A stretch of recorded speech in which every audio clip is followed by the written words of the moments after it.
You donate at rsbn.tv/donate, or when you're watching a YouTube live video, you go down to the little bottom of the chat thing. It's incredible. There's a little money sign. I love money. I love money. You click that, and the next thing you do is you donate. They're great people. Fantastic. Or you could visit them at patreon.com/RSBN and give them a monthly donation where you could receive prizes and gifts and all kinds of tchotchkes. Incredible people. Steve Lookner is one of the most unbelievable journalists in all of America. Great person, and we appreciate RSBN.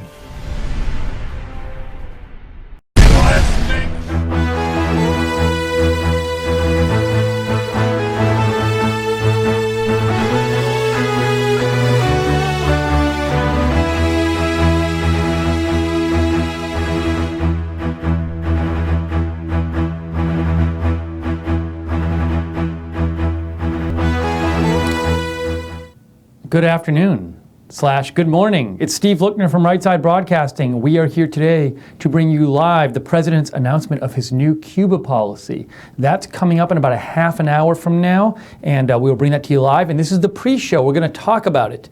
I'm going to get your comments and your questions. And before that, I just want to mention that new video was made for us by Trump Guy. And Trump Guy, if you've been to the rallies, you've probably seen Trump Guy. Trump Guy is a very big fan of Donald Trump, and he's also a talented I want to say impersonator, is that the right word, of Donald Trump? But he doesn't do it in like a nasty way, and he does it like in a very fun way. And if I don't know if we've shown him at the rallies, but if you haven't seen this, like he'll go to the presidential rallies and like he'll be outside and talk to people in line and stuff, and people really like it. They have a lot of fun with it. So that was nice of him to make that video for us. Thank you, Trump Guy.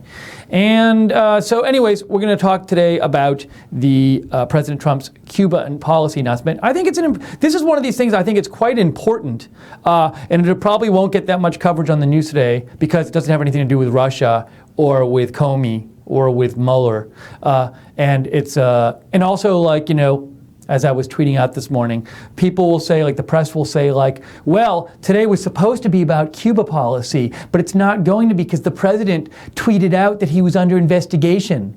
But the press is going to be the ones who choose to make the day's coverage about that one tweet rather than about the Cuba policy. No one else is making them do that. Also, as I mentioned before, it's completely crazy to me that a lot of the press is freaking out over the president's tweet this morning that implied he was under investigation when everybody knew that already. So why is it that big of a deal?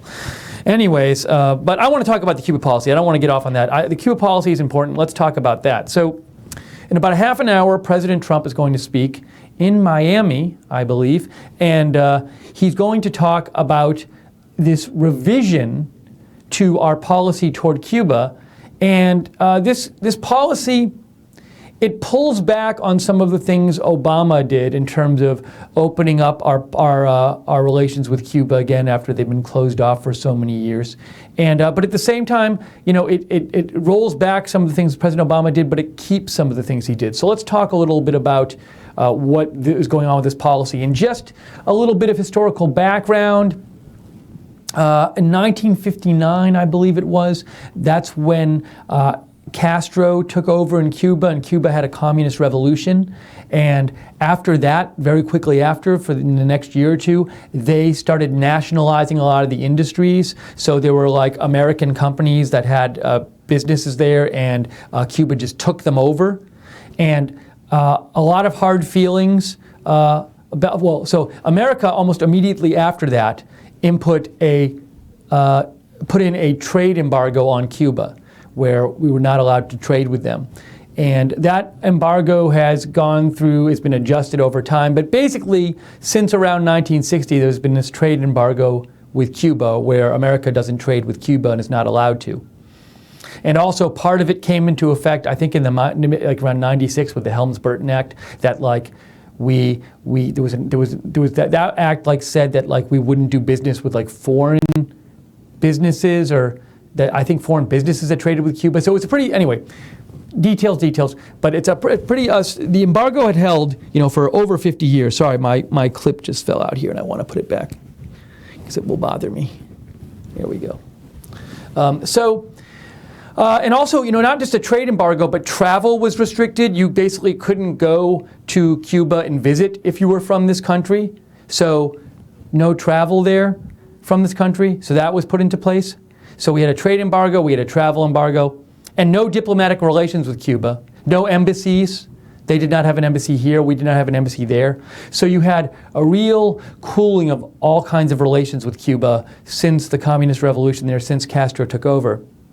And then President Obama in, I believe it was 2014, started relaxing some of these policies.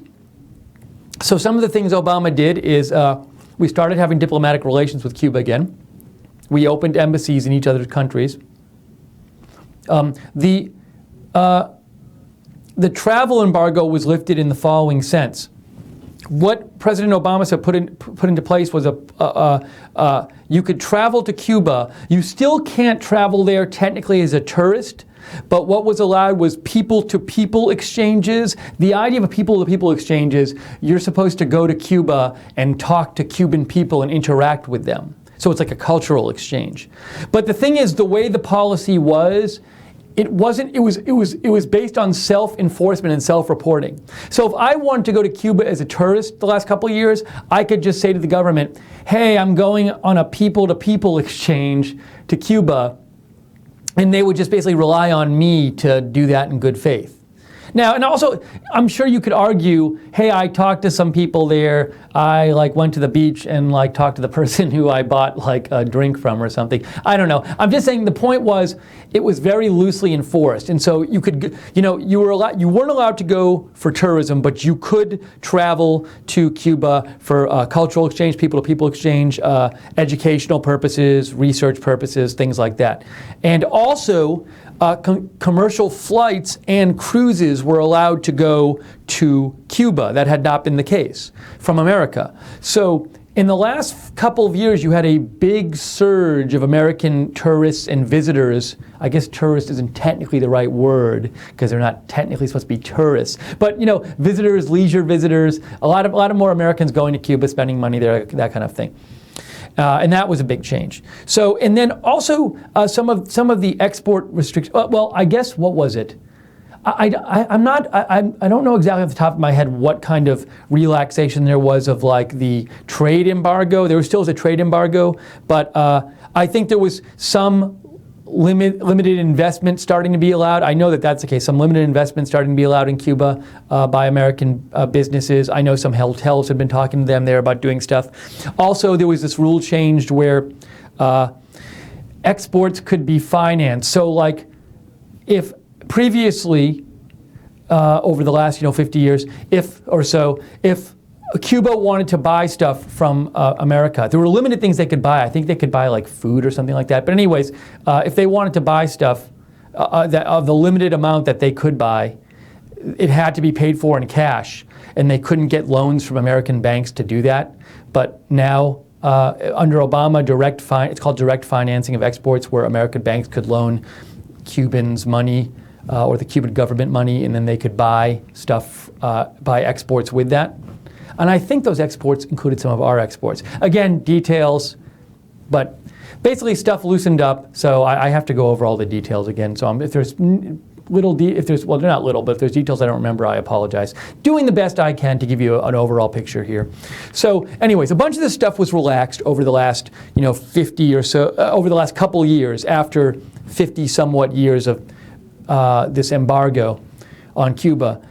And another thing that President Obama relaxed is there was this thing called the wet foot, dry foot policy.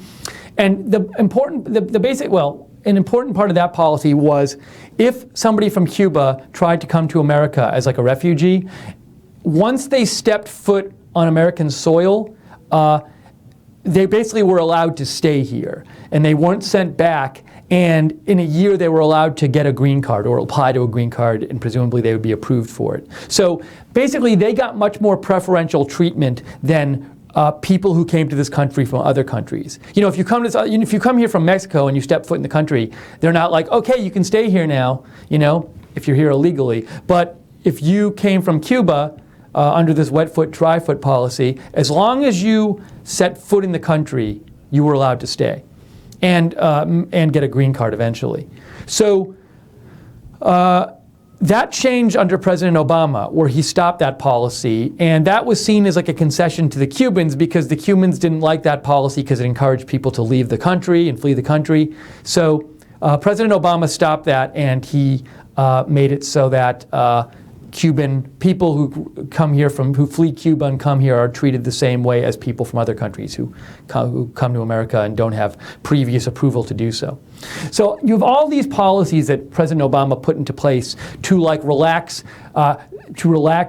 that opened up our relations with Cuba more, that encouraged more trade, that allowed for more travel, and allowed for better diplomatic relations and closer diplomatic relations with them. And some people were for those changes, some people were against those changes. But anyways, President Trump, during his campaign, did say he was going to roll back those policy changes that President Obama put in on Cuba, the relaxation of the tension, so to speak, with Cuba, and the relaxation of different facets of the embargo and other aspects of our policy toward them. And he today is going to announce that he's going to keep his promise and roll back some of Obama's policies on Cuba. But it's not a complete rollback. So let's talk a little bit about what President Trump is going to propose. So on the travel thing, so as I said before, under President Obama, people were allowed from this country to go to Cuba, travel to Cuba. You could go and just, as long as you said, I'm doing a people-to-people exchange, I'm going to go talk to some Cuban people basically and interact with them, you could just report it yourself and you could just go. It was just up to you to report it. Or it was up to you to do that in good faith. That's changing now. Now if you want to go to Cuba and you want to do one of these people-to-people exchanges, you have to do it through like an official company. So the company sets up your tour. I believe the company will set up like meetings between you and Cuban people. So you no longer can just say, I want to go to Cuba, I'm going to go, and I'm going to tell the government I'm going for a people-people exchange. You got to do it through this tour group. So that's an important thing that they're doing, and that presumably will curtail the amount of people visiting Cuba from the United States. That's one thing that's being changed. Another thing that's being changed, but at the same time, planes and cruise ships are still being allowed to go to Cuba, and that wasn't happening before Obama. So that part of Obama's policy is being kept. Another thing that's happening is President Trump is not allowing any kind of money to be spent on businesses, roughly speaking, on businesses owned by the military or the intelligence community. They have a financial interest in a lot of businesses in Cuba. For example, hotels, I believe, is one of them. I know a lot of hotels are owned by the government there, so especially the higher end hotels. But a lot of businesses are involved, a lot of the intelligence and military there has a lot of interest in a bunch of businesses there, and President Trump is going to forbid any kind of money being spent on those businesses that are owned by or that have a big interest in them, held by the military or the intelligence community. So he's doing that, and that's a change from President Obama's policy.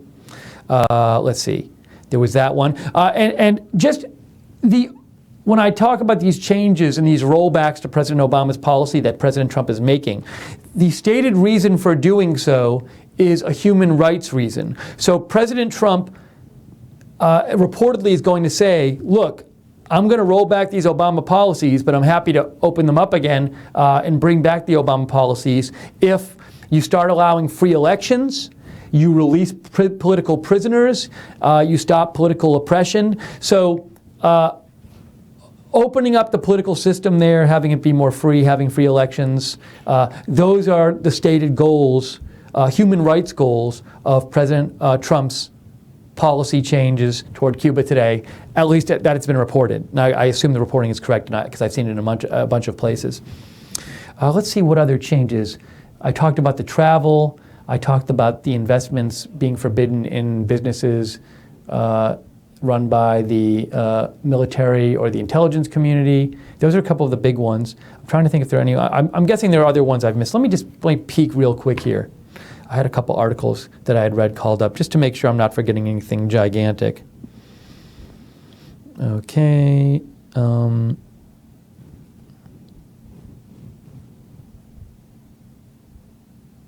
Oh, and I want to talk about actually is I want to talk about the different views some Americans have on these policies. So there were like different quotes and papers from different people reacting to President Trump's reported rollback of some of Obama's policies on Cuba in the news today, in the papers today. And generally, so you have some people who think, and they reflect a division on how to think about our policy toward Cuba. So some people think we should just get rid of this embargo on Cuba completely. We should allow free trade with Cuba, free travel to Cuba, and they argue, first of all, that helps the Cuban people. The argument goes, one way it helps the Cuban people is when our tourists go there, they spend money in Cuba, and that helps Cuban people. And also, for example, Cuba is a government-controlled economy, basically. I mean, there's some private small businesses, but for the most part, it's government-controlled economy. And Cuban workers, the enterprises, a lot of them are owned by the state, and then the state does this thing where they pay the worker. The long story short is the workers aren't paid very well over there, and they're not paid direct. They're not paid in dollars. They're paid in there's different kinds of Cuban currency, and they're paid in the lesser valuable kind. So when people go to Cuba from America, they spend money, that helps the Cuban people, but also, for example, they'll tip Cubans who are working in the tourist industry, and that's really valuable for them. They get these dollars, which are worth a lot over there, and they get it directly, or they get I don't know if they get dollars or they get the good kind of Cuban peso. But anyways, yeah, they do, because I know tourists have the good kind of Cuban peso. Anyways, it is helpful to people who work there when tourists go over there or people go over there and spend money. And so some people argue, hey, we should be opening things up as much as possible. That'll benefit the Cuban people. Also, some people say the embargo, what it does is it helps keep the Castro government in power. It's Raul Castro now, Fidel's brother. And they say, when there's an embargo, the Castro government can say, see, things are terrible here because America's embargoing us, and America's trying to destroy us, and that's why so we need a hardline anti-American government to protect us. So this view says it helps the hardliners in the government there if we have the embargo. So some people say we should just open up everything, forget the embargo, it'll help the people there, it'll help get rid of that government. So that's some people say that. However, other people, including a number of Cuban Americans, especially in Florida, especially the older Cuban Americans, and that's an important voting bloc, they they might be people who years ago either came over from Cuba around the time of the revolution or fled Cuba in the years after the revolution because they didn't like the Castro government, or maybe their parents came over and fled Cuba under the Cuban government. These people, a lot of them will say, no, we have to have the embargo. We can't get rid of the embargo. That's just going to let the Castro government stay in power. We have to be strict with them and not, we have to starve them out, so to speak, so we can get a new government there. And some people have suggested that President Trump making this announcement today about rolling back some of President Obama's openings to Cuba and some of his new policies on Cuba, they suggest that perhaps this is in part at least a reward to the Cubans, Americans in Miami who supported him, because President Trump on Florida was an important state for him, and the Cuban Americans are an important voting bloc there. So there's real division among Americans in terms of some of them want everything to be opened up toward Cuba and not have the embargo at all, and some of them want a really hard line towards Cuba. And so President Trump today, in sum, you could say, he's rolling back some of the loosening and opening up to Cuba that President Obama did, but he's not completely rolling it back. So I find it quite interesting, and I think it's important. And it's Cuba's right next to us, and who knows? It's weird because if Cuba was it just seems like if it was I mean, Cuba supposedly, I haven't been there, but has like gorgeous beaches and waterfront. And if Cuba was just like a capitalist country and just a sort of free economically, you have to imagine there would be like tons of investment there. I guess before Castro took over, it was a place with lots of like swanky hotels and clubs, and like Americans would go over there with celebrities and party, and casino moguls would go over there and party and stuff. So you have to imagine that that country would be doing a lot better economically, at least, if it was open, and that it would look very different. And so what happens if that country was one day to go away from being like a state-planned communist economy and go towards being like more a liberal capitalist economy, it would be a huge change for that country. And who knows what effects it would have on us. So very important story. So anyways, President Trump is going to be speaking about that in about 15 minutes. He's supposed to speak. All right, I've been talking for long enough here. I want to hear your comments on this. What do you think? Do you have thoughts on this Cuba policy? Do you like that President Trump is rolling back some of President Obama's revisions to the Cuba policy? Do you like that President Trump is taking a bit of a harder line toward Cuba, that he's lessening the amount of travel that's going to happen, that he's making trade with them harder, and he's restricting certain kinds of business dealings with Cuba? Do you like that? Do you not like that? Do you think he should do more of it, should do less of it? Would like to hear from you. So if you want to, let me know what you think. Write to me on Twitter. I am at @Lookner, @LOOKNER. Or email me, steve.lookner@rsbn.tv. Did I say I'm @Lookner on Twitter? It's on Twitter. I'm @Lookner, @LOOKNER. And so I'm going to look and hopefully get to some of your questions in a second. I'll get to them. When I say hopefully, I mean hopefully people will write in. I also want to just say quickly, though, that we are viewer supported. So just to remind you, we rely on you to stay on the air and to cover things, not only like news like this today, but we will ingest. Today is today? I don't even know what day it is. It's Friday today. I was thinking it was Thursday. It's Friday, huh? I guess it is Friday. Wow. I was up late. I was up all night covering the London fire a couple nights ago, and I ended up going to bed that day at like 11 in the morning, and it just messed me up for like 3 straight days. Anyways, so in just 5 days, we're going to be covering President Trump's rally. That is next Wednesday. That is the 21st. He's giving a rally in Cedar Rapids, Iowa. I will be there. Liz Willis will be there. We'll be covering it live. We'll be covering it all day. We cover rallies like nobody else. We cover all of the speakers, show you all the speeches, and for several hours before, we go and we interview people in line who are there, who've traveled there. We get their stories. We talk to people outside the arena, inside the arena. We show you the merchandise stands. After the rally, we interview people and ask them what they thought of it. So it's a whole, practically a day of coverage, and we love doing that for you. But it costs money to do so. You got to travel there. You got to, we have to hire a cameraman because our normal camera person, Micah, he's doing military service right now, and he's not available to come and work on this rally for us. So it costs money to go, and we spend as little as we can because we don't have much money. So as I've said before, instead of flying directly to Iowa, we're flying to Chicago and then driving to Iowa 4 hours because it's much cheaper to do so. So if you can donate, we really appreciate it, and it'll help us cover the rally and cover more events like that. So if you want to donate, go to rsbn.tv/donate, rsbn.tv/donate. Or you can go in the chat room on YouTube and click the $ at the bottom of the chat room. Click the $ at the bottom of the chat room and you can donate to us there. Or you can go to our Patreon page and get free stuff like, for donating, like this mug and other right side goodies. If you want to find out what you can get, you set up a monthly donation and you get free stuff in return. That's what happens. If you want to find out how that works and what you might be able to get, go to our Patreon page, www.patreon.com/RSBN, www.patreon.com/RSBN. Okay, I want to see if we have some messages here. I'm sorry, who was that, Jake? Barbara Braley just gave us a donation of $35. Thank you, Barbara, so much. Longtime viewer and frequent donator, too. Barbara, very much appreciated. Thank you very much. Thank you to the moderators, too. Oh, I'm sorry, who did? Jake? Whiskey Bay donated $5. Thank you, Whiskey Bay. Very much appreciated.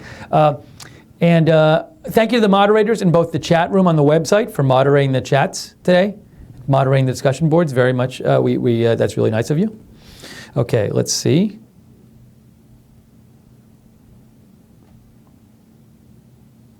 I'm just looking here.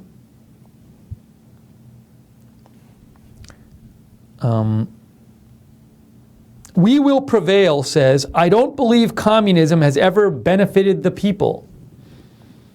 That's from We Will Prevail.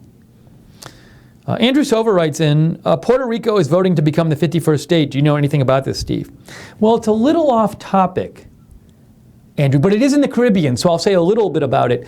Basically, there's been this debate over the last few years in Puerto Rico, do they want to become a state or not? They've had several referendums on it. It seems like the population's kind of split. This last referendum, 97% voted yes, but the people who didn't want to be a state didn't boycotted the vote. And also the other thing is, being a state would have to be approved by Congress. And I'll say this: as long as Republicans control Congress, they're not going to approve Puerto Rico as a state because you'll have 2 more Democratic senators in the Senate. So politically, I think it'll be tough for them to become a state. Now, if Democrats control Congress, would they try to make them a state? I don't know. You might get huge complaints from Republicans about that. So I don't, but maybe one day they will. I don't, it's an interesting issue. So, and Carl Peterson donated $10 and said, go to Waffle House. I've never been to Waffle House yet. I have nothing against Waffle House. It's just, as people around here know, I'm kind of on a strict diet, and so I go to 2 places ever to eat. Joanne Goldschneider donated $50. Very nice for from both Carl and Joanne. Thank you. Both also frequent donators. Very nice of you, and longtime viewers. Thank you. Sam Miller says, Trump about Cuba is working for a better deal. Rolling back is a liberal phrase used against conservatives, negatives. So what you're saying, Sam, and I think this is reportedly something President Trump is going to say today, is that he wants a better deal. He thinks, Obama didn't make a good deal with Cuba in terms of what we got from them versus rolling back, some of the restrictions on our financial dealings with them and our travel there. And President Trump really wants better human rights concessions, he would call them. Free elections, releasing political prisoners, that kind of thing. So he wants that. And I think, so he thinks maybe he can get a better deal and get some of that in exchange for some of these economic concessions.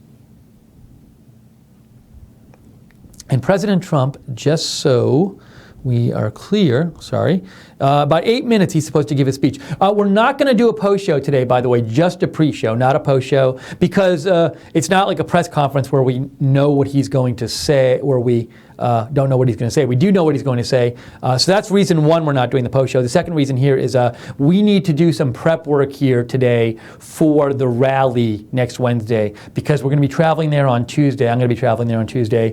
We're going to be bringing our equipment, and we need to kind of practice our setup and make sure we have everything and run through some stuff and make sure stuff is working. So we have blocked off this afternoon here for doing that. So no post show today, just the pre-show for the President Trump speech. Love This Nation writes, my parents brought me over to the USA in the 90s. I'm American Cuban born. The American people, unfortunately, do not understand the Cuban issue very well because it's a lot more than just the embargo. So it's not a black and white issue. In short, the Cuban government is the #1 reason for all the problems the Cubans had for more than half the century. I support anything that restricts the Cuban government and forces them to let their people live in freedom. Good for Trump for taking a tough stand against the Cuban government. Unfortunately, Cuba will not be free until there's a major change of government in the island. So this viewer, Love This Nation, says they support President Trump rolling back some of President Obama's concessions to Cuba and opening up relations with Cuba because they say that they think that that the embargo and cutting off relations will be the best way to get the government out of there, and Love This Nation thinks the government is what causes the problems over there. I should also say another argument some people have given against against the embargo. Some people argue, another argument some people have given against loosening the embargo, against opening up trade and travel with Cuba, is they've said what that does is just enrich the government there because the government owns a lot of the businesses there. And so some people have argued that when we allow more trade with Cuba and we allow our people to go over there more and visit there and spend money there, that's really, the people it's really helping is the people in power. So that's an argument people give. Other people again say no, the best way to get change in Cuba is to actually open up diplomatic and economic relations with them. Strong views on both sides. HDD writes, I am watching. Thank you, HDD, for watching. Janae Combris writes in, I feel a bit sad about rolling back the new relationship with Cuba. They didn't do anything bad to us recently. Nice country. Yeah, no, and I understand this view, Janae, and some people would say, like what you said. Oh, William Heritage just donated $25. Thank you, William, very much. So what Janae was saying, in terms of, they didn't do anything bad to us recently. And some people say, there are people out there who say, I think President Obama might have said this, but there are certainly people out there, and if you look in the paper, there's people who say this, where they say, look, the embargo is just a relic of the Cold War, and we shouldn't keep it anymore. The Economist has written a number of interesting articles on the Cuba embargo, and one thing they say, like, a big reason why it's there, the embargo, is that it's already there and there's this inertia. It's already there, so we keep it, but if it wasn't there, we wouldn't put it on today. So I understand that point, Janae. Now, at the same time, I do think people on the other side who want there to be the full embargo and want to roll back Obama's regulations, what they might say is, we're not trying to hurt Cuba by doing this. We're trying to help them. It's like tough love, so to speak. It's like, it's going to be bad for them in the near term, and we know maybe their people will have less wealth in the near term, but in the long term, if this gets rid of the government sooner, then the people in the end, it'll be better for them. So it's kind of like both sides are trying to do what they think is best for the Cuban people and for Cuba in the long term. There's just a disagreement on what to do about that. Steve, yes. Mr. Bob Paparopakowski donated $100 and said, this donation is only if Steve will eat at the Waffle House. If he doesn't, then I want this back. By the way, nice shirt. Ha. All you need is a jacket now. Okay, Mr. Bob Paparopakowski just donated $100, very kind, and he said he only will donate the money if I eat at Waffle House. So I'm going to eat at Waffle House. It won't be today, but Mr. Bob Paparopakowski did not specify today. It will be soon, and I will report on the air when I've done that. And now, he didn't say what I have to eat at Waffle House, so I might have a salad. Is that cheating? But anyways, I'll try some of their other stuff, too. They don't have salads, bro. Well, will they let me bring in a salad? Anyways, I'll try some of their stuff. Don't worry about it. But he also said, nice shirt, all I need is a jacket. I don't know if I'll like having a jacket on. I think, people always want something. Before it was solid colored shirts, and now they're complaining again. Thank you, Bob, though, for that donation. Very nice of you. Again, if you would like to donate to us, we're viewer-supported, and we're spending money going to the rally to cover it for you, President Trump's rally, next Wednesday in Iowa. So if you'd like to help us out with that, rsbn.tv/donate, rsbn.tv/donate, or in the YouTube chat room, click on the $sign at the bottom of the chat room. Andrew Sova says, can you quickly go over that potential terrorist threat in Alabama? Jake, had you heard of a potential terrorist threat in Alabama? I have not heard of anything about it. I don't know if Jake can hear me. Yes. Oh, Joe heard about it. Last night in Huntsville, yes, there was a man arrested. It was a Middle Eastern guy that was arrested. The FBI came in, and it was near the area of Redstone Arsenal, which is a military base there. Mm-hmm. Also, Browns Ferry nuclear plant is by. So they arrested him and said it was a credible thing. It's on WHNT, the local news. Okay, thank you. So Joe Seals just came in and said, last night there was a man arrested in Huntsville near a military base. And reportedly, one of the news outlets here did report that it was seen as a potential terrorist threat. That's all I know about it. I'll have to do some more research on this. So thank you for writing in, Andrew. Okay, there's about 2 minutes now until President Trump is supposed to speak. And he's going to speak on rolling back some of President Obama's policy revisions on Cuba. President Obama allowed for more travel, allowed for more investment in Cuba, and there were embassies opening up. Oh, I forgot to say, President Trump is going to keep the embassies open. He's not going to close the embassies that we've opened up in each other's countries. So that's going to stay. So President Trump's going to roll back some of President Obama's loosenings, but at the same time, he's going to keep some of them. And we are here. We're taking your comments and your questions. And I haven't even checked my email. Oh, I knew it was something. I forgot. Let me just make sure I haven't missed any of your emails.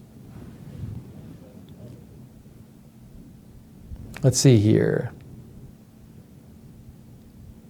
Oh, I think I'm caught up there. Okay, good. I would have felt bad about that. Andrew Sova says Waffle House has fantastic grits. Maybe I will try them. And just I know one of the politicians who's supporting President Trump's policy revisions and rolling back some of the Obama policies on Cuba is Marco Rubio, by the way. Just want to butt in real quick, Steve, and let everybody know that there are speakers there at the event, but the cameras have not been turned on yet for that. So I think they're just local politicians, but we're just letting everybody know that as soon as the feed is up, we will have the feed. But until then, there are speakers, but we are letting everybody know the event is going on as we speak. Right. So we're not missing it. We're not missing President Trump. No, not at all. We will go to President Trump as soon as he speaks.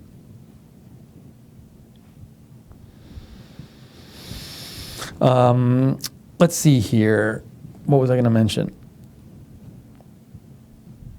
Oh, another thing I want to mention about this that makes this story interesting is that so Raul Castro has said he's going to step down in 2018, and then the person after him, who I don't remember the name, is supposed to take over, is supposed to be maybe a little more liberal than Raul Castro.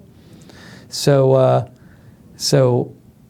there's that. And what else was I going to say? There's another thing. I was just reading all these details about Cuba last night. There's this other thing I didn't realize, which is I don't know if President Trump will ask about this specifically, but I know some people want Cuba to put in this change. Some people who want reform in Cuba.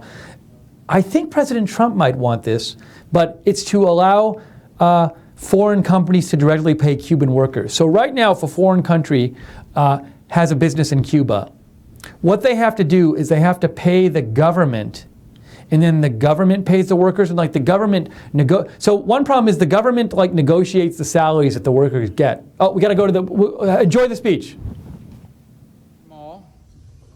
I was in the parking lot of Dadeland Mall, and I called President-elect Trump on his cell phone to congratulate him on his victory.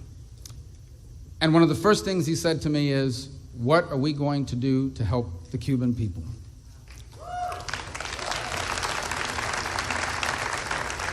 A few weeks later, I had the honor of flying with him to Central Florida on Air Force One. And he again, in the midst of that conversation, asked, "What are we going to do to help the Cuban people?" My wife and I had the opportunity to dine with him and the First Lady in the White House.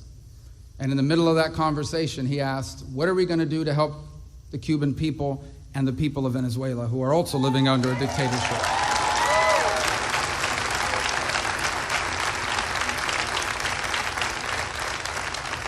Six weeks ago in the Oval Office, the President of the United States, gathered with members of his cabinet, made a very clear decision.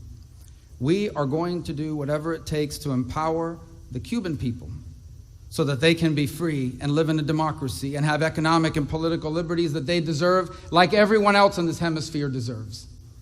And he has not faltered in that commitment.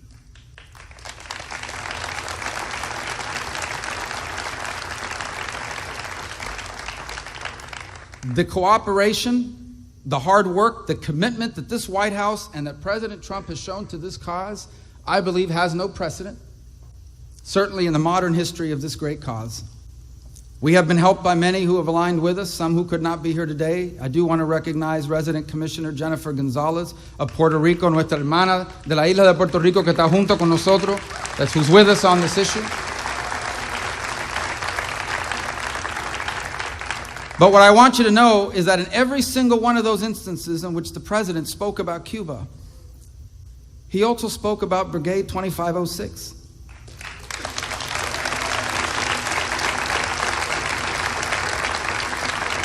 Because a few weeks before the election, for the first time in decades, he went to visit their museum, where they endorsed him, meaning the first time in decades that they had endorsed a presidential candidate. And there isn't a single time that I have spoken to the president about Cuba that he has not mentioned the brigade. And that strikes me because it reminds us that almost 60 years ago, when they were young men willing to fight and to die for the freedom of their homeland, they made an extraordinary sacrifice. And perhaps some of them felt that the time to make a difference for them had passed.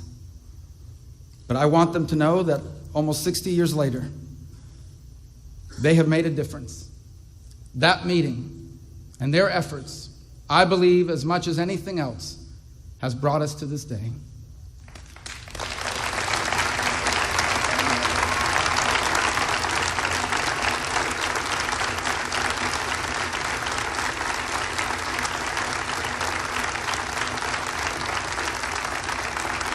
And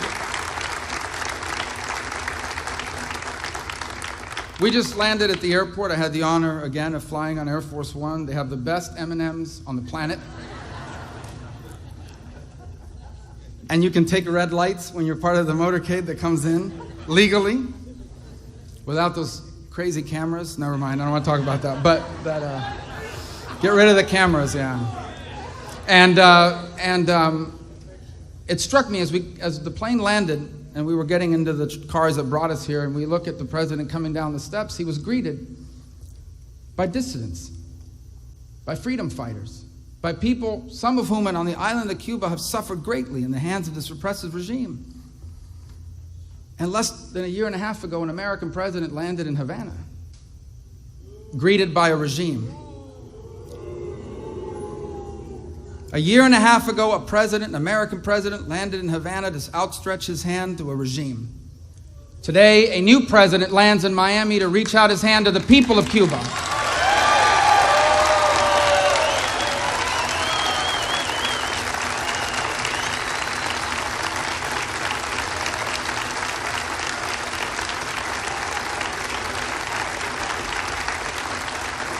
And I close with this.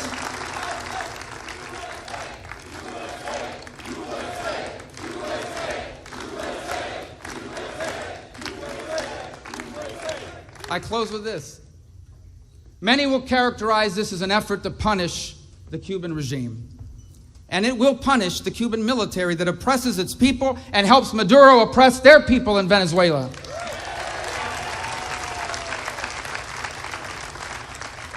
But more than anything else, this change empowers the people of Cuba. Not the government, not the regime, but the people, so that they can enjoy the freedom and the liberty.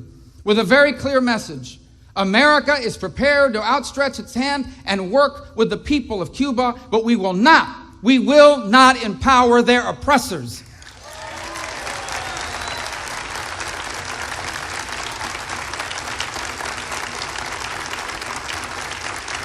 And you mark my words.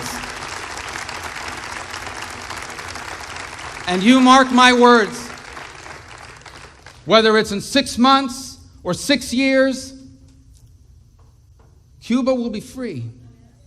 And when it is, I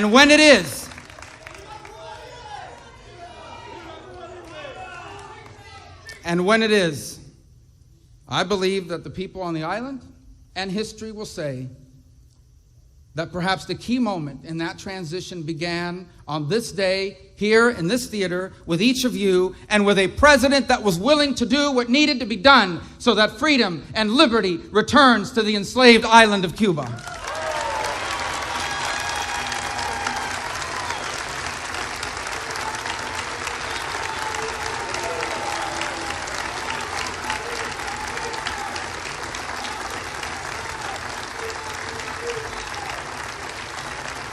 Voy a ser bien breve.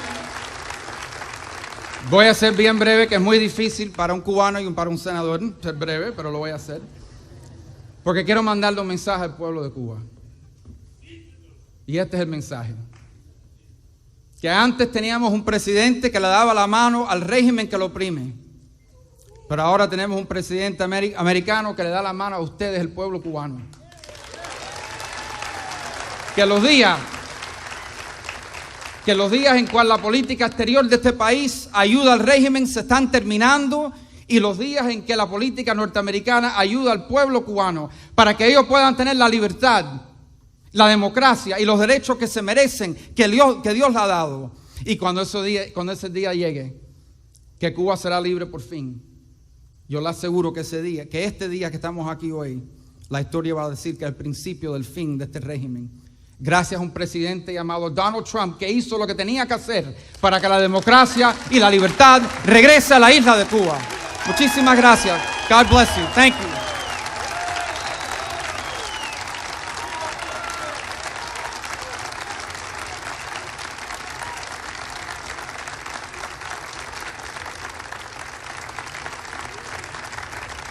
Ladies and gentlemen, please welcome the Governor of Florida, Rick Scott.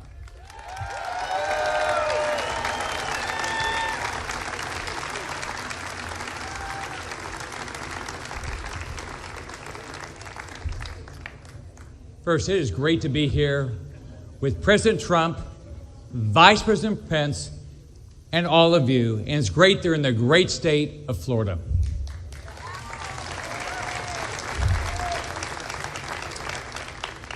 As the governor of this great state, I've been honored to meet with so many Cuban Americans and hear their stories of hope that one day the island nation will be free.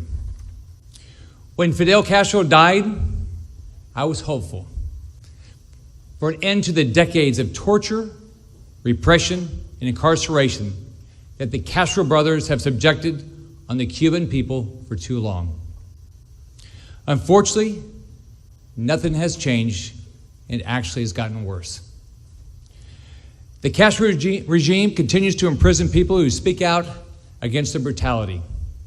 There's still no freedom of the press or religion, or free and fair elections. We can all go on and on about the abuses of the Castro regime. But there are so many who refuse to let the Castro regime get away with their heinous acts. In Tunis,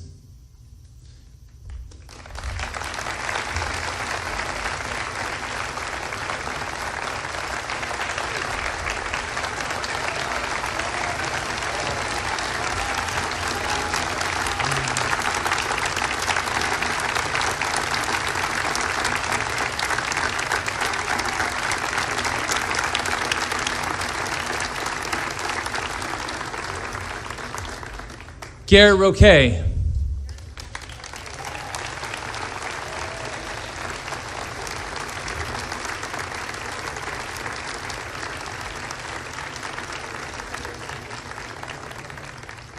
Angel de Pana,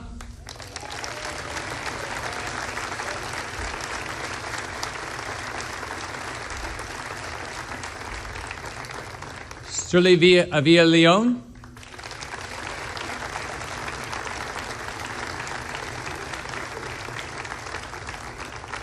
and Pedro Corzo.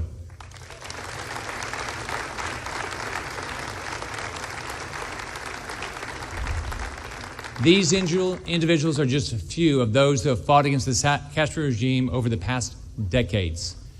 They've been imprisoned, tortured, and publicly shamed by the Castro regime, yet they still and others refuse to back down. I've had the distinct opportunity to honor them with Freedom Awards for their fight for a free Cuba, and we should all be proud of their heroic efforts.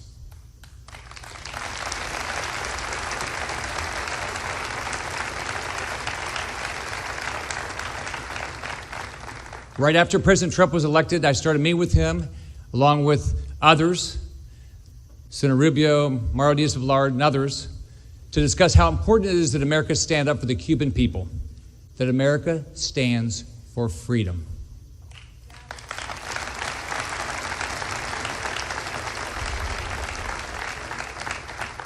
The deal President Obama made with Cuba was simply a capitulation and an acceptance of tyranny. President Trump will stand for freedom.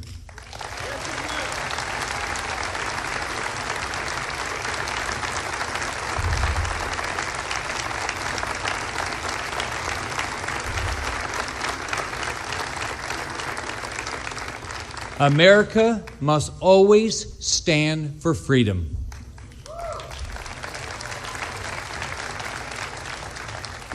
Whether it's popular or not, America must stand for freedom. Whether it's easy or not, America must stand for freedom. Whether it's profitable or not, America must stand for freedom.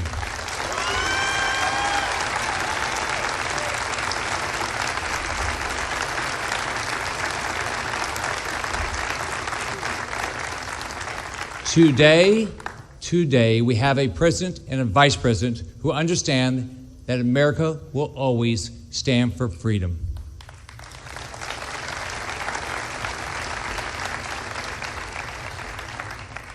El pueblo de Cuba se merece libertad. Muchas gracias.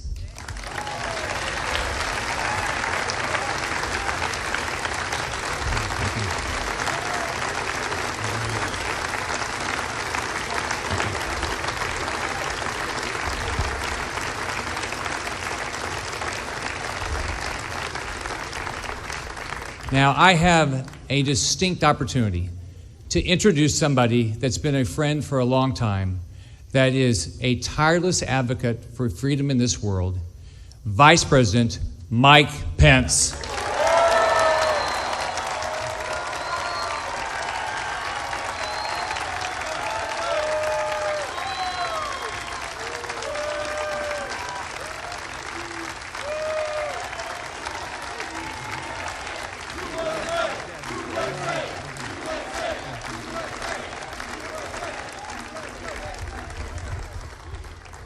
Hello, Miami! What a great day. Governor Scott, Senator Rubio, Congressman Diaz-Balart, Congressman Cabello, Secretary Acosta, Secretary Perdue, Secretary Ross, distinguished members of the Cuban-American community, honored guests, my fellow Americans, welcome to history.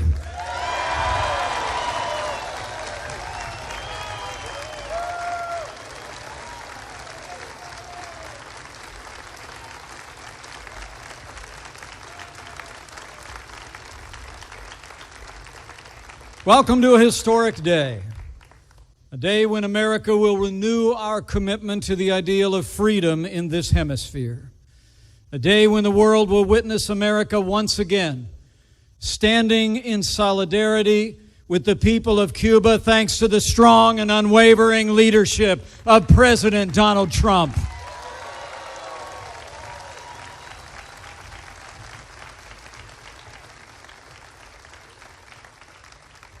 It is the greatest privilege of my life to serve as Vice President to President Donald Trump.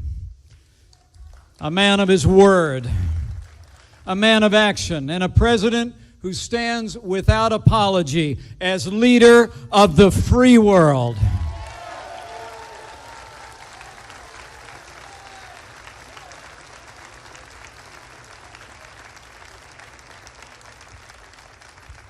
Since the hour of our nation's birth, the United States has stood for the proposition that all are created equal, that we're endowed by our Creator with certain inalienable rights, life, liberty, and the pursuit of happiness.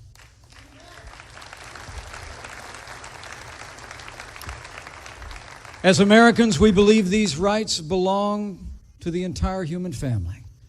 But for 58 years, the people of Cuba have labored under a repressive regime that has stifled their liberty, and with it, their future. For generations, the sons and daughters of Cuba have come to our shores in search of the freedom that their friends and family at home are denied. But while you came to the land of the free, you never forgot home. You raised your voices through the generations to demand that Cuba be free once more. And once again, you have a president who hears you and is with you.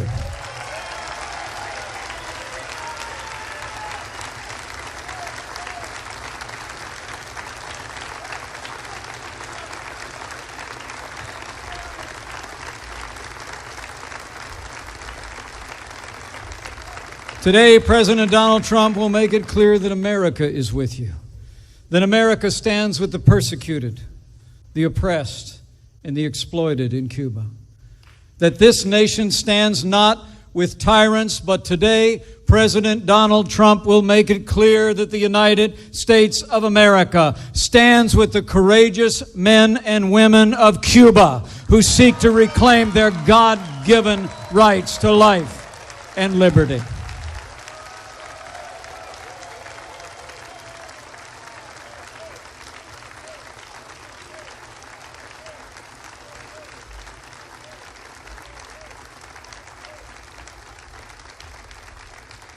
Today, under the leadership of President Donald Trump, America will say once again with one voice, Que viva Cuba libre, Cuba sí, Castro no.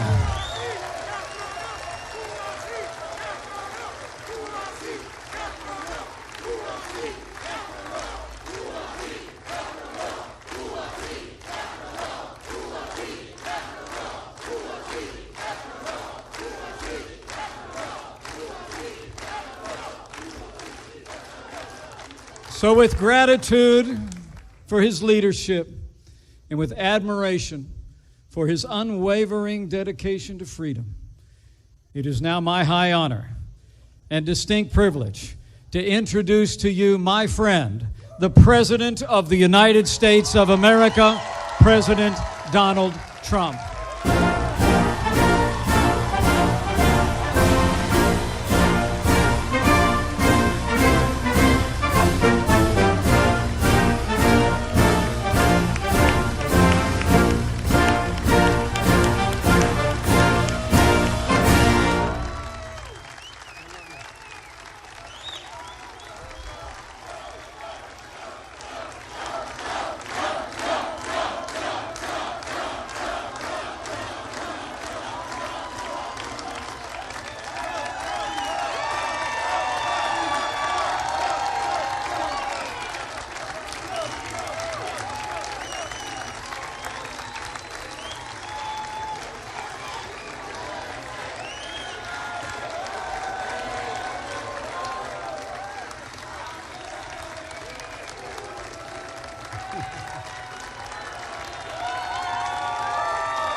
Thank you, everybody. Thank you very much. Great honor. And thank you to my truly great friend, Vice President Mike Pence. He's terrific. And thank you to Miami. We love Miami. Let me start by saying that I'm glad Secretary of State Rex Tillerson and I, along with a very talented team, were able to get Otto Warmbier back with his parents. What's happened to him is a truly terrible thing, but at least the ones who love him so much can now take care of him and be with him. Also, my dear friend, Steve Scalise, took a bullet for all of us. And because of him and the tremendous pain and suffering he's now enduring, and he's having a hard time, far worse than anybody thought, our country will perhaps become closer, more unified, so important. So we all owe Steve a big, big thank you.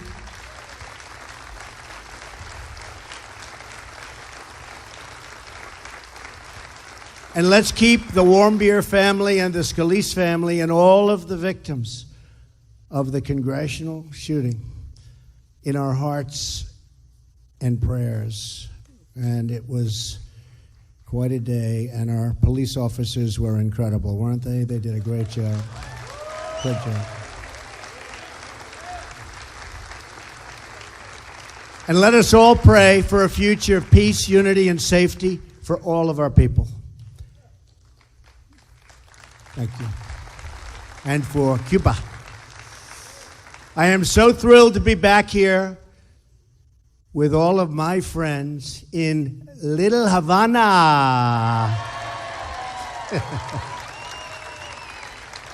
I love it. I love this city. And one of the big thank you. Thank you. Now, this is an amazing community. The Cuban American community. There's so much love. I saw that immediately. Thank you, darling. Oh, do I love you too. What you've built here, a vibrant culture, a thriving neighborhood, the spirit of adventure, is a testament to what a free Cuba could be. And with God's help, a free Cuba is what we will soon achieve.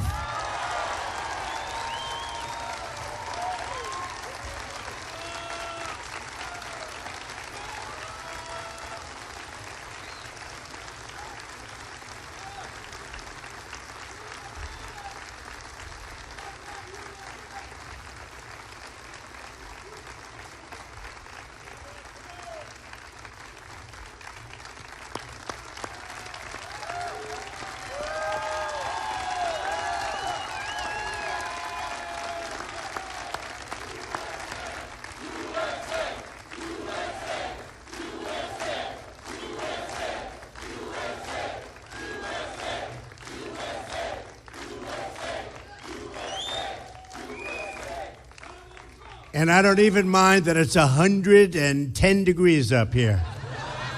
This room is packed. You know, it wasn't designed for this. I'd like to thank the fire department. We are delighted to be joined by so many friends and leaders of our great community.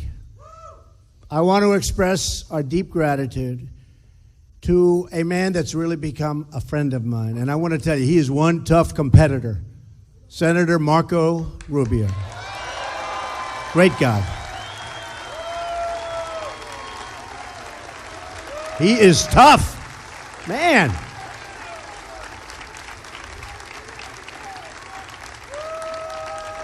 He is tough, and he's good, and he loves you.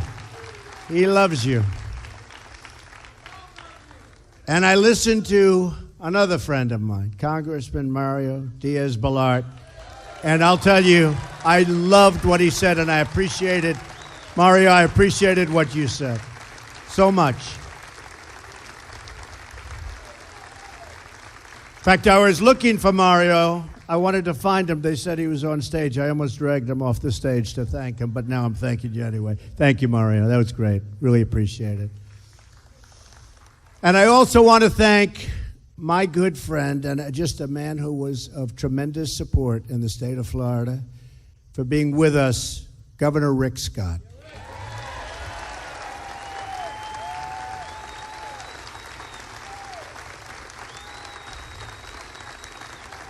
Great job. He's doing a great job. Oh, I hope he runs for the Senate. I know I'm not supposed to say that. I hope he runs for the Senate. Rick, are you running? Huh? I don't know. Marco, let's go. Come on, we got to get him to... I hope he runs for the Senate. We're deeply honored to be joined by amazing veterans of the Bay of Pigs. These are great people, amazing people.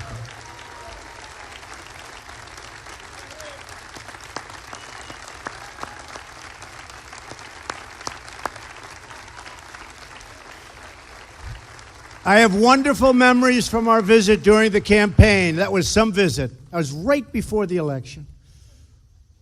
I guess it worked, right? Boy, Florida. as a whole in this community that supported us like by tremendous margins, and we appreciate it. But including one of the big honors, and that was the honor of getting the Bay of Pigs Award just before the election. And it's great to be gathered in a place named for a true hero of the Cuban people. And you know what that means.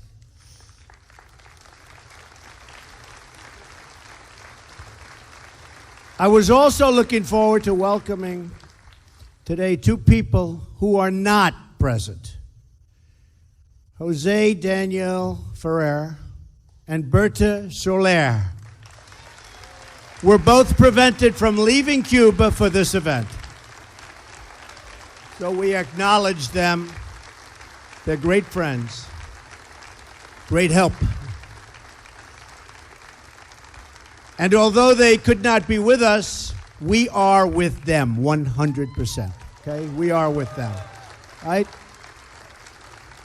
Finally, I want to recognize everyone in the audience who has their own painful but important story to tell about the true and brutal nature of the Castro regime. Brutal. We thank the dissidents, the exiles, and the children of Operation Peter Pan. You know what that means. And all who gather in the cafes, churches, and the streets of this incredible area and city to speak the truth and to stand for justice. And we want to thank you all for being a voice for the voiceless. There are people. It's voiceless, but you are making up the difference, and we all want to thank you. This group is amazing. Just an incredible, you are an incredible group of talented, passionate people. Thank you. Incredible group of people. Many of you witnessed terrible crimes committed in service of a depraved ideology. You saw the dreams of generations held by captive. And just literally, you look at what happened and what communism has done. You knew faces that disappeared, innocents locked in prisons, and believers persecuted for preaching the word of God. You watched the women in white, bruised, bloodied, and captured on their way from Mass. You have heard the chilling cries of loved ones or the cracks of firing squads piercing through the ocean breeze. Not a good sound. Among the courageous Cuban dissidents with us on stage here today are Carrie Roque, who was imprisoned by the Castro regime 15 years ago.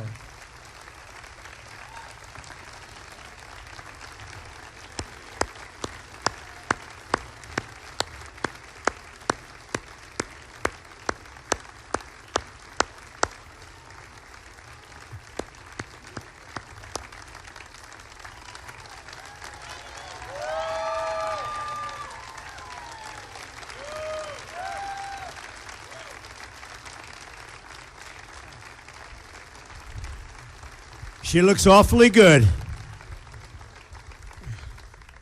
Thank you, Mr. President.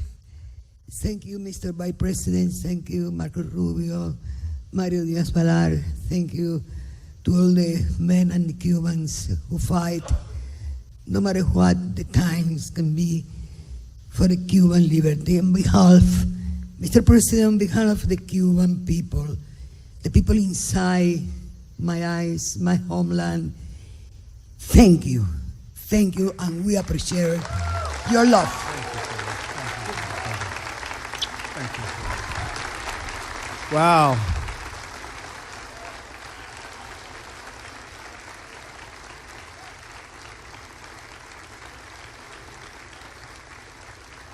That's pretty good. She didn't know she was going to do that either, I will tell you. Thank you very much. Antunes, imprisoned for 17 years. Where is he?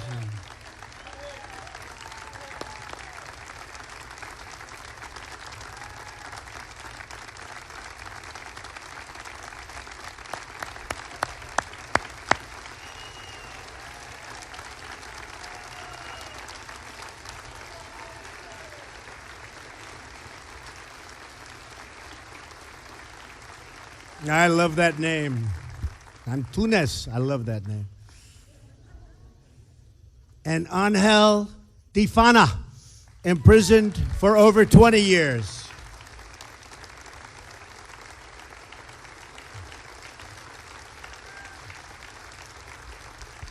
Thank you. Thank you. Very brave people. The exiles and dissidents here today have witnessed communism destroy a nation, just as communism has destroyed every single nation where it has ever been tried.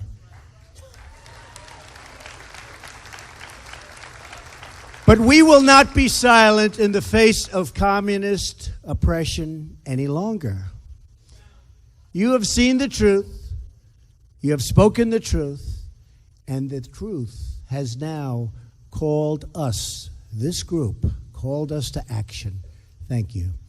Last year, I promised to be a voice against repression.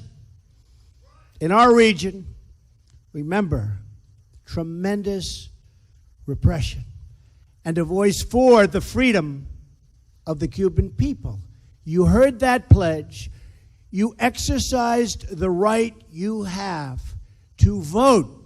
You went out and you voted, and here I am, like I promised, like I promised.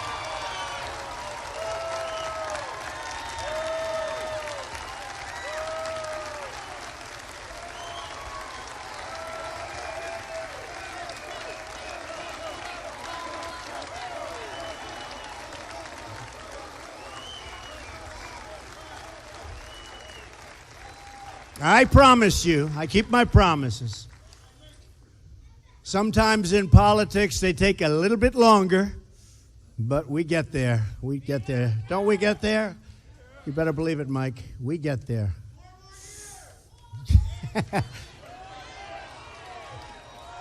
Thank you. Thank you. No, we keep our promise. And now that I am your president, America will expose the crimes of the Castro regime and stand with the Cuban people in their struggle for freedom. Because we know it is best for America to have freedom in our hemisphere, whether in Cuba or Venezuela, and to have a future where the people of each country can live out their own dreams.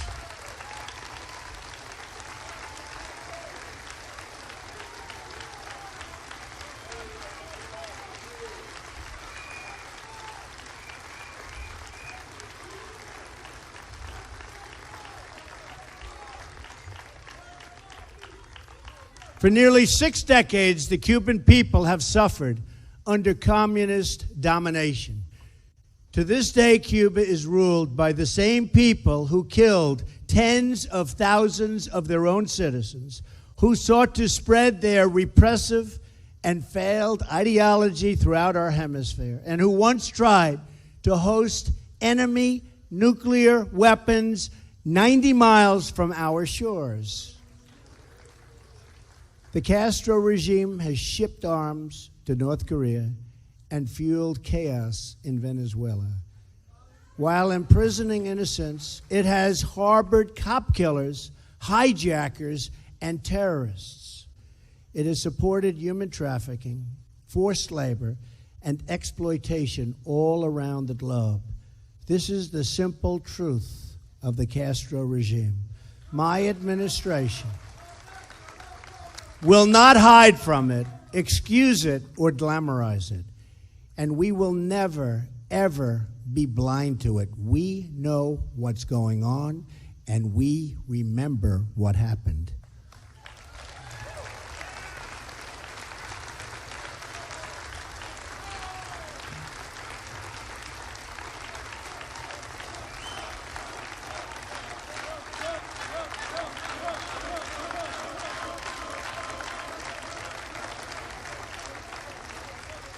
On my recent trip overseas, I said the United States is adopting a principled realism rooted in our values, shared interests, and common sense. I also said countries should take greater responsibility for creating stability in their own regions. It's hard to think of a policy that makes less sense than the prior administration's terrible and misguided deal with the Castro regime.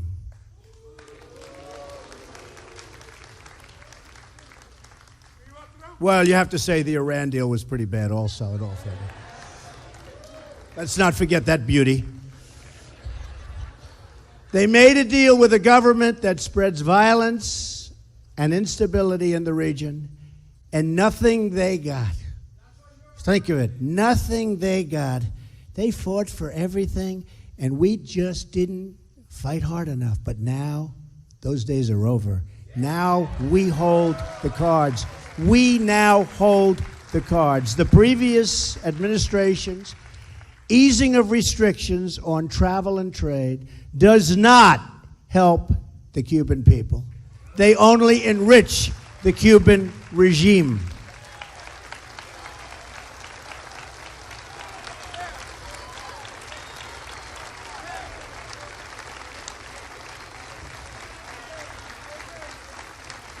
The profits from investment and tourism flow directly to the military.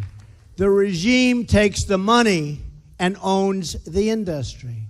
The outcome of last administration's executive action has been only more repression and a move to crush the peaceful democratic movement. Therefore, effective immediately, I am canceling the last administration's completely one-sided deal with Cuba.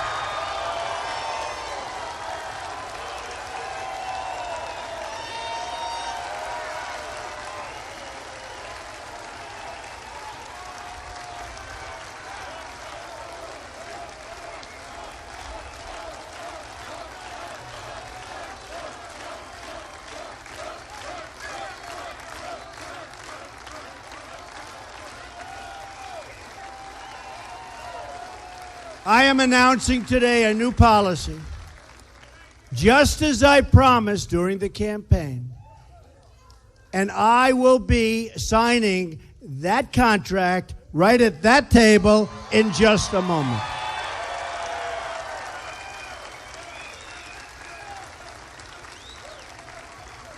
Our policy will seek a much better deal for the Cuban people and for the United States of America. We do not want U.S. dollars to prop up a military monopoly that exploits and abuses the citizens of Cuba. Our new policy begins with strictly enforcing U.S. law. We will not lift sanctions on the Cuban regime until all political prisoners are freed. Freedoms of assembly and expression are respected. All political parties are legalized,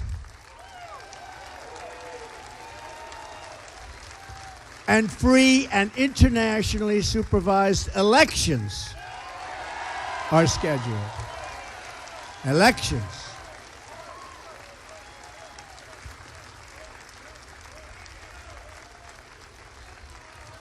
We will very strongly restrict American dollars flowing to the military, security, and intelligence services that are the core of the Castro regime. They will be restricted. We will enforce the ban on tourism. We will enforce the embargo. We will take concrete steps to ensure that investments flow directly to the people so they can open private businesses and begin to build their country's great, great future, a country of great potential.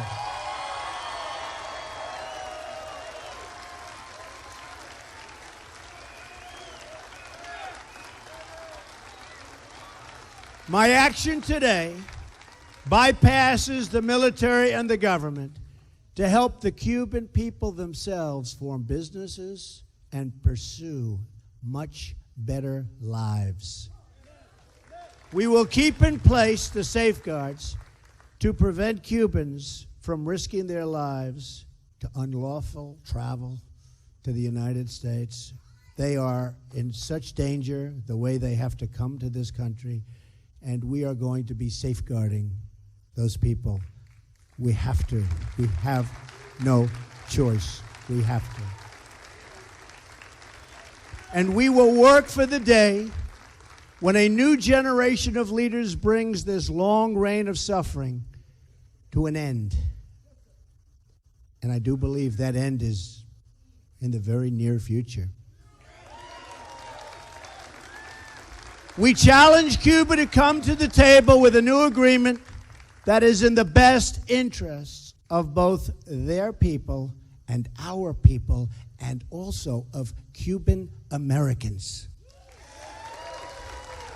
To the Cuban government, I say, put an end to the abuse of dissidents. Release the political prisoners. Stop jailing innocent people. Open yourselves to political and economic freedoms. Return the fugitives from American justice, including the return of the cop killer, Joanne Chesimard.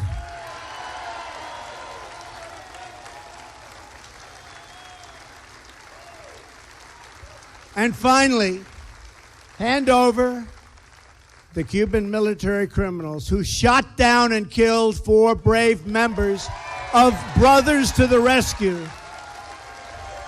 who were in unarmed, small, slow civilian planes.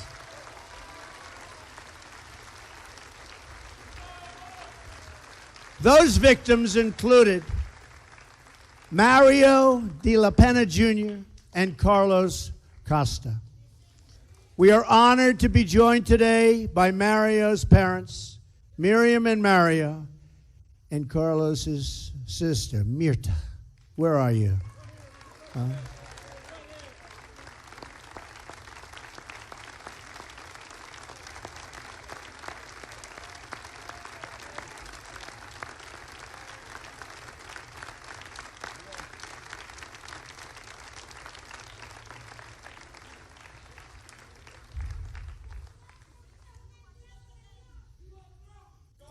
Those are great parents who love their children so much. What they've done is just an incredible thing. What they represent, they did not die in vain. What they represent to everybody, and especially to the Cuban people. So your children did not die in vain, believe me.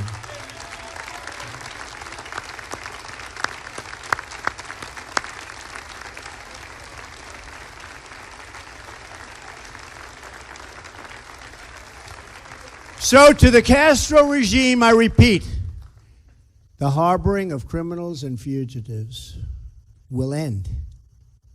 You have no choice. It will end.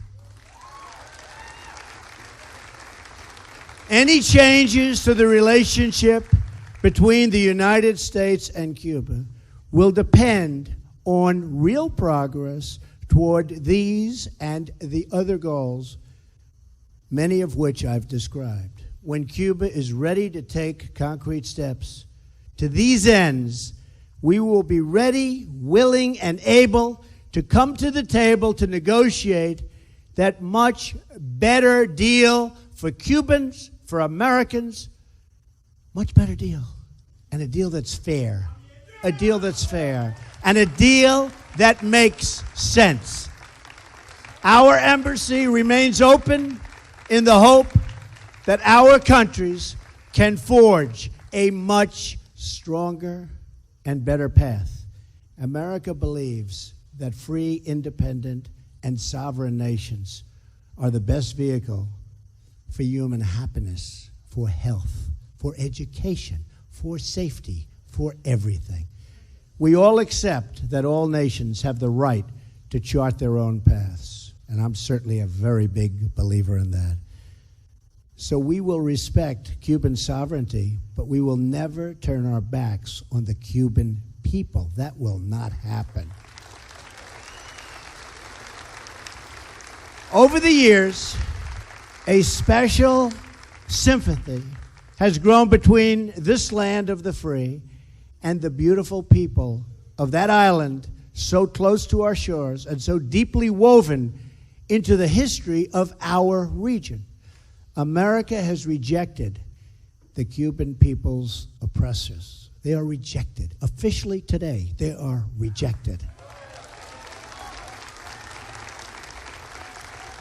And to those people, America has become a source of strength and our flag a symbol of hope.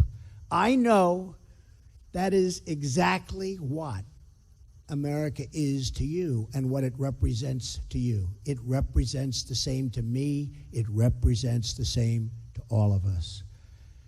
And that is what it was to a little boy, Luis Aza. You ever hear of Luis? Became very famous, great talent. Just 8 years old when Fidel Castro seized power. At the time, Luis's father was the police chief in Santiago de Cuba. You know Santiago? Yeah? Oh, they know Santiago. Just days after Fidel took control, his father was one of 71 Cubans executed by firing squad near San Juan Hill at the hands of the Castro regime. Luis buried his grief in his great love of music. He began playing the violin so brilliantly and so beautifully. Soon the regime saw his incredible gift and wanted to use him for propaganda purposes. When he was 12, they organized a national television special and demanded he play a solo for Raul Castro, who, by the way, is leaving now. I wonder why. They sent an official to fetch Luis from his home, but Luis refused to go. And a few days later, Castro's soldiers barged into his orchestra practice area, guns blazing. They told him to play for them. Terrified, Luis began to play, and the entire room was stunned by what they heard.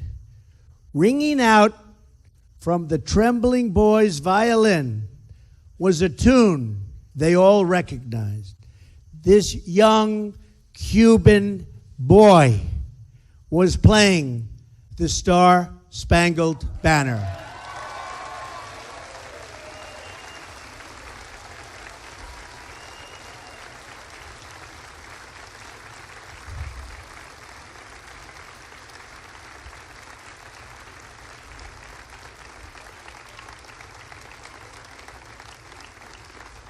Luis played the American national anthem all the way through, and when he finished, the room was dead silent. When we say that America stands as a symbol to the world, a symbol of freedom, and a symbol of hope, that is what Luis meant, and that is what Luis displayed that day. It was a big day. It was a great day. And that is what we will all remain. That was a very important moment, just like this is now for Cuba, a very important moment. America will always stand for liberty, and America will always pray and cheer for the freedom of the Cuban people. Now, that little boy, whose story I just told you, the one who played that violin so beautifully so many years ago, is here with us today in our very, very packed and extremely warm auditorium. Of course, he is no longer a little boy, but a world-renowned violinist and conductor, one of the greats. And today he will once again play his violin and fill the hearts of all who love and cherish Cuba, the United States, and freedom. I would like now to invite Luis to the stage. Luis.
Thank you, Luis. I just said, so where were you more nervous, today or then?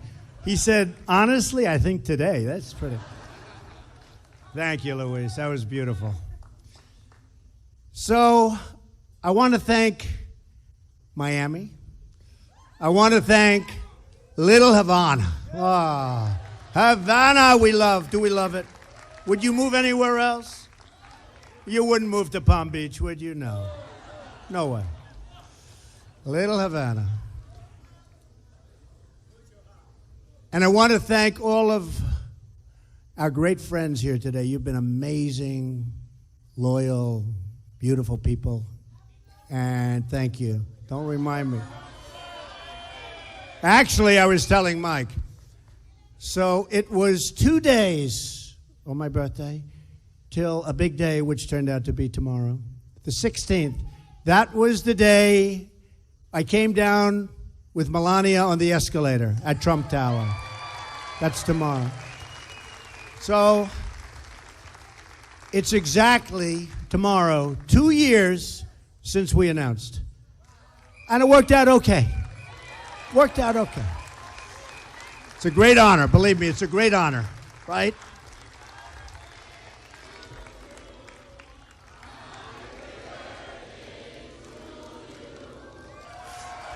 Thank you.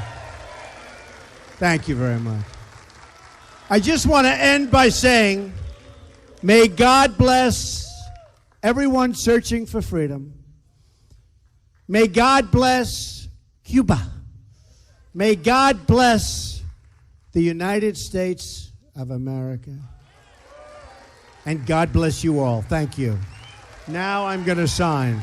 Thank you.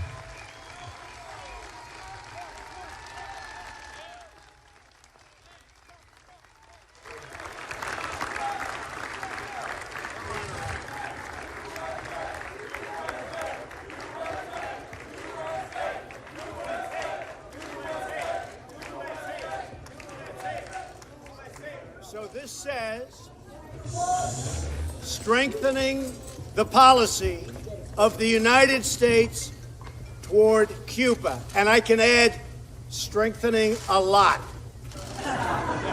So this is very important, and you watch what's going to happen. It's going to be a great day for Cuba. Thank you. Thank you very much.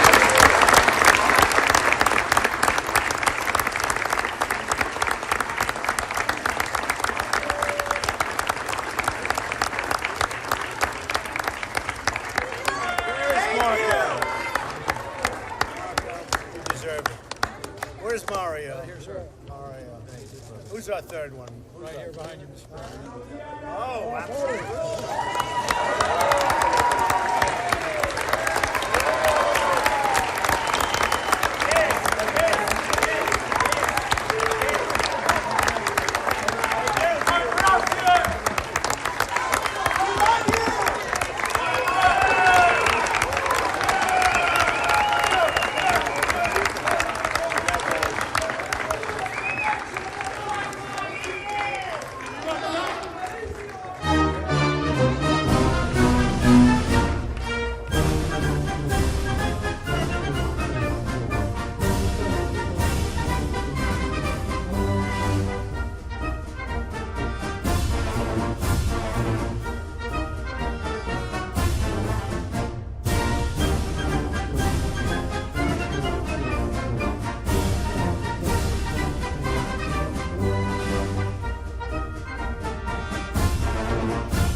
great again, greater than ever before. Right Side Broadcasting Network, incredible people, some of the greatest people on planet Earth. It's me, Trump Guy. Make sure you donate at rsbn.tv/donate, or when you're watching a YouTube live video, you go down to the little bottom of the chat thing. It's incredible. There's a little money sign. I love money. I love money. You click that, and the next thing you do is you donate. They're great people. Fantastic. Or you could visit them at patreon.com/RSBN and give them a monthly donation where you could receive prizes and gifts and all kinds of tchotchkes. Incredible people. Steve Lookner is one of the most unbelievable journalists in all of America. Great person, and we appreciate RSBN.